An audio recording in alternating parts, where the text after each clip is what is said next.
The Alienware 13R3 is a 13-inch gaming laptop with full Nvidia 1060 graphics inside. So let's see what it can do in some gaming benchmarks, and discuss if all the features are worth it for the price.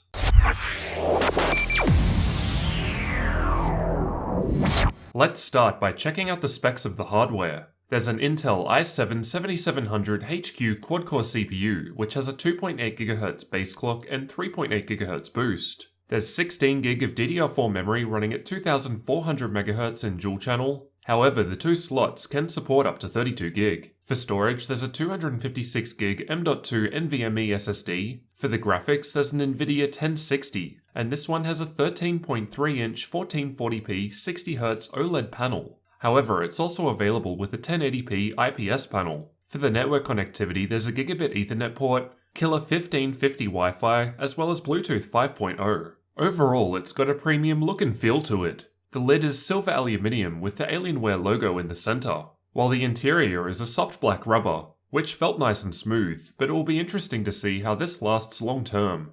The physical dimensions of the laptop are 33cm in width, 26.9cm in depth, and 2.4cm in height, so it seems to be on the larger side for a 13-inch laptop, at least compared to my 6-year-old 13-inch MacBook Pro. Granted, it does have much more powerful hardware. The total weight of the laptop is listed at around 2.6 kilos with the battery, and mine weighed a bit less than this at around 2.4 kilos. With the 180-watt power brick and cable for charging, the total weight increases to 3.2 kilos. So it feels comparable to many larger 15-inch laptops I've tested. I'm guessing that there's a lot of cooling packed into the small space. As mentioned, the screen here is a 13.3-inch 60Hz 1440p OLED glossy panel. No G-Sync available here. The viewing angles are excellent. The colors are still clear even on sharp angles. And at 13 inches it probably would have looked just as good with the 1080p panel. But we'll see in the benchmarks how the 1060 does at gaming with this resolution. It's also a touchscreen. Just keep in mind that as it's glossy, it will easily show fingerprints. I don't generally use touchscreen laptops, but I didn't have any issues while testing it out. I've also measured the colors produced by the screen using the Spider 5 Pro, and my results returned 100% of sRGB, 98% of NTSC, and 100% of Adobe RGB, making it the best laptop screen I've ever tested. As we're dealing with an OLED screen here, there's no need to perform a backlight bleed test, as OLED screens work on an individual pixel level, so a fully black screen will just mean that all the pixels are off. This does give us really nice looking blacks compared to typical LCD screens that use backlight technology, as OLED screens generally have issues with screen burn due to the nature of the technology. It would be interesting to see how this goes long term, but as I've only got the laptop for a few weeks, I can't really investigate that. Out of the box, the software does seem to do its best to limit the screen from staying on and fully lit, which should help reduce issues. While moving the display, there was almost no screen flex. It was very solid as it's all metal with two large hinges towards the middle. Initially, it's a little difficult to open with one finger as there seem to be magnets keeping the lid closed. However, there does seem to be a fairly even distribution of weight once you can get it open as it doesn't move around. There's a 720p camera above the display in the center. The camera looks okay, still a bit blurry even with decent lighting. The microphone sounds about average, not too bad, but you'll be able to judge both for yourself. The camera also supports Windows Hello, so you can quickly unlock the laptop using your face once configured, and I found it to work fine. Tobii eye tracking is also present, and the software will do things like dim the display when you're not looking at it, which I had to disable for the review so it would stay lit for the camera. The keyboard was alright to type with. It's got 2.2mm of key travel, and I found the keys somewhere between clicky and mushy feeling. Here's how they sounded to try and give you an idea.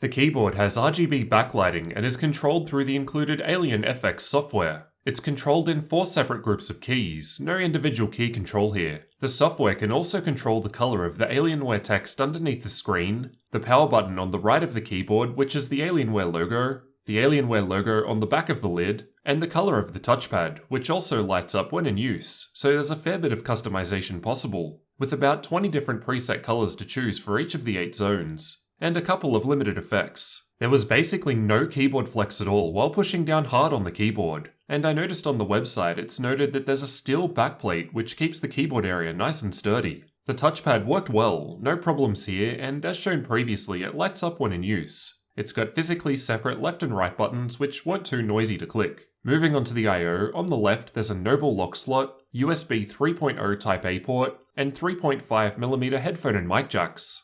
On the right there's a USB 3.0 Type-C port with no Thunderbolt support, and USB 3.0 Type-A port. Most of the important I/O is found on the back, including the Gigabit Ethernet port, Mini DisplayPort 1.2 output, HDMI 2.0 port, Type-C Thunderbolt port, Alienware graphics amplifier port, and the power input. I actually found this design quite useful, as you don't have to worry about cables sticking out from the sides and getting in the way, although you do have to deal with the back area sticking out like this.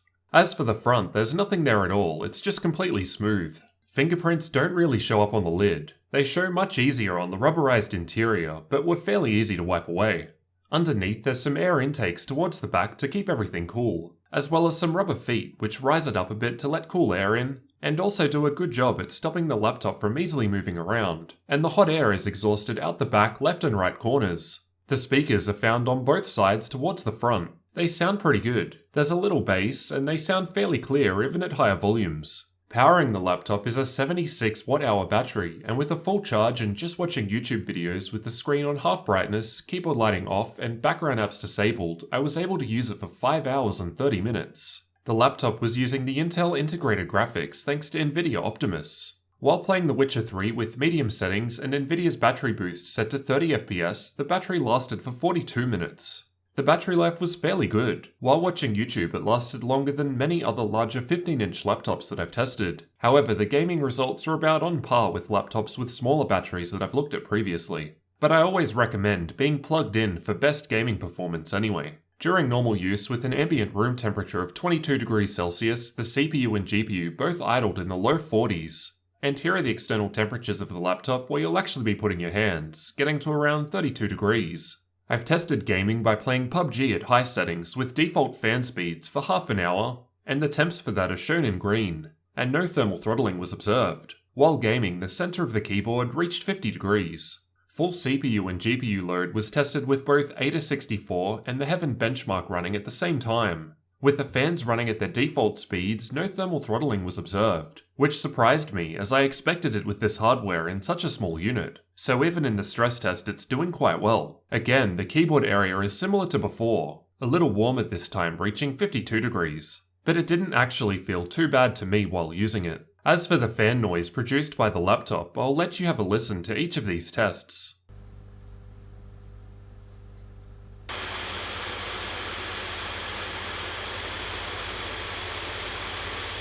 At idle, I couldn't hear the fan at all, it was completely silent. Under full load, it doesn't get too loud compared to other 15-inch laptops with the same specs. I expected the fans would need to run faster to keep it cool, but as we saw, there was no thermal throttling, so this wasn't needed. I'll also note that there was no noticeable coil whine while testing in my unit. Finally, let's take a look at some benchmarks.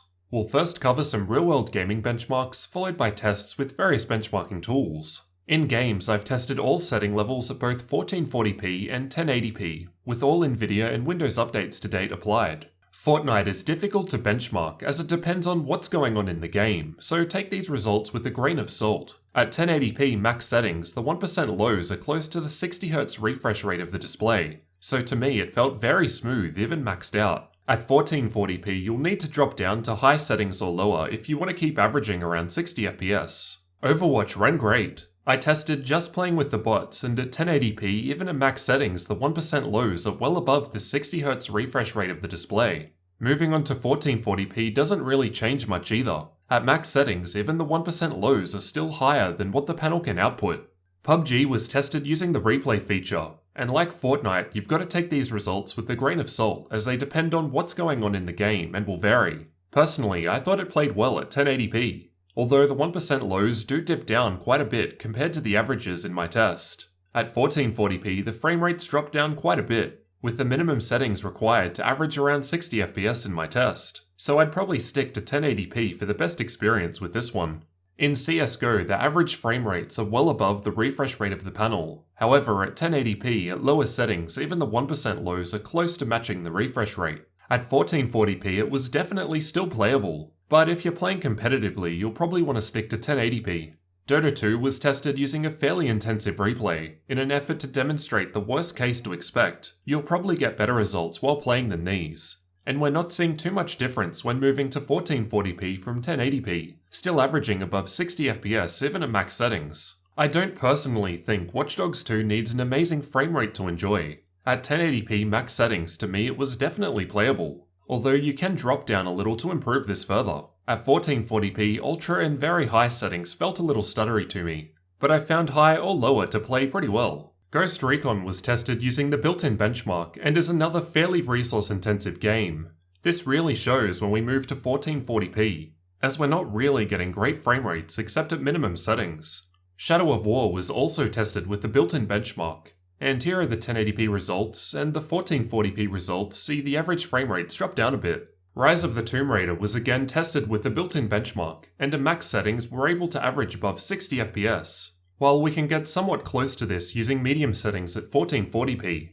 Overall, I thought the results were quite good. I've said in the past that I find the Nvidia 1060 to be a great match for 60 FPS 1080p gaming at high settings, and we can see that here even in more resource-intensive games, while the esports titles run very well even at 1440p. Realistically, with a 13-inch screen, I think playing at 1080p rather than 1440p is fine anyway. At least for me, it's so small that it doesn't really make a noticeable difference in most cases. 1440p just stresses the graphics more and gives you a lower frame rate, so I'd personally play games at 1080p here. You do have the option of attaching an external graphics enclosure, so you could always do that and attach a higher refresh rate monitor too, which is a great upgrade feature to have available. Now onto the benchmarking tools. I've tested Heaven, Valley, and Superposition from Unigine, as well as Firestrike, Timespire, and VRMark from 3DMark. Just pause the video if you want a detailed look at the results. In Crystal Diskmark, the 256GB NVMe M.2 SSD performed around 1630 MB per second in sequential reads, and 430 MB per second in sequential writes.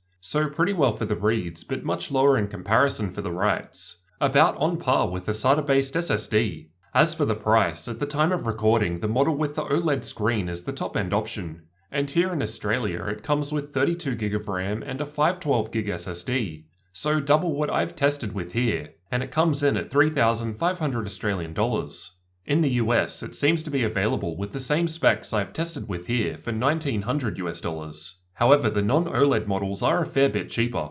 So what did you guys think of the Alienware 13 R3 gaming laptop? Overall, I found it a little on the larger and heavier side for a 13-inch laptop. However, considering the specs inside, it's not too bad, and still quite a portable gaming unit. To me, the build quality felt high-end and premium, and there are lots of extra features you usually don't see, especially the OLED screen, which looked amazing. But of course, premium features come in at a premium price. If you're just after raw gaming power, then there are cheaper options with the same specs available. But if you're after something else with all the bells and whistles at this size, then this might be what you're looking for. Let me know what you guys thought down in the comments, and leave a like if you found the review useful. Thanks for watching, and don't forget to subscribe for future tech videos like this one.